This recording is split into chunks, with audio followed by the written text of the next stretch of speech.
PSG ou Real, Kylian Mbappé se prend la tête sur ce détail. Kylian Mbappé assure qu'il n'a pas fait son choix entre le Real Madrid et le PSG à l'heure actuelle. Il va pourtant devoir annoncer sa décision. La tension est montée d'un cran ce week-end dans le dossier Kylian Mbappé, avec le jeu des petites phrases qui risquent de perdurer pour encore un mois, ou du moins jusqu'à une prise de position officielle de l'attaquant du PSG. En fin de contrat à Paris, l'international français a certainement été très surpris d'apprendre de la bouche de son entraîneur qu'il restait 100% dans la capitale française à l'heure actuelle.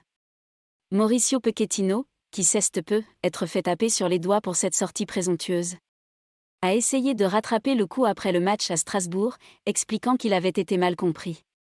Mais la réponse du Real Madrid, via Carlo Ancelotti puis Florentino Pérez, le tout dans la bonne humeur du titre conquis par le Real, a permis de remettre une pièce dans la machine. Mbappé tente de contrôler la communication. En tout cas, le clan Mbappé, qui essaie de maîtriser jusqu'au bout la communication, exercice ô combien difficile, c'est que la tension monte d'un cran.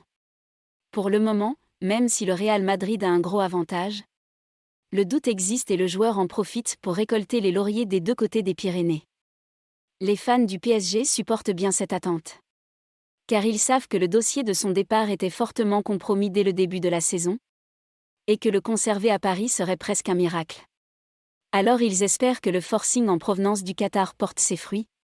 Même si la confiance à toute épreuve du Real Madrid, l'existence d'un contrat avec la Casablanca, sont des indices qui ne vont pas dans le bon sens.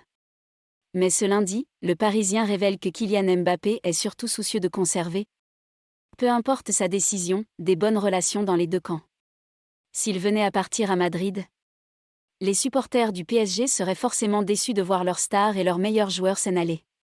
Et jamais depuis que QSI a posé la main sur le PSG, l'un des ténors de l'équipe est parti contre l'avis du club. Dans le sens inverse, s'il décide de rester encore une saison ou deux au Paris Saint-Germain, le club espagnol va se dire que cela fait 2 fois qu'il est snobé par l'ancien monégasque, après 2017, et que la patience a des limites. En conséquence, le clan Mbappé réfléchit à fond sur la meilleure façon d'annoncer sa décision, confirme le quotidien francilien. Il y a des exemples à ne pas suivre, comme celui d'Antoine Griezmann, qui avait annoncé en 2018 qu'il restait à El Atlético de Madrid malgré l'offre du Barça. Le tout dans un film produit par la société de Gérard Piqué. Cela avait agacé les fans catalans, surtout qu'il avait changé Davis 1 an plus tard, et avait trahi ceux de El Atlético 1 an seulement après sa grande annonce. Kylian Mbappé est ainsi tout à fait capable d'organiser une conférence de presse après la fin de la saison, et d'expliquer clairement son choix pour son avenir. Comme Zidane avait pu le faire quand il avait annoncé à la surprise générale qu'il quittait le Real Madrid après avoir gagné 3 Ligues des Champions, en 2018 également. En tout cas, la réflexion est en cours pour dévoiler l'une des décisions les plus attendues de ces dernières années dans le monde du marché des transferts.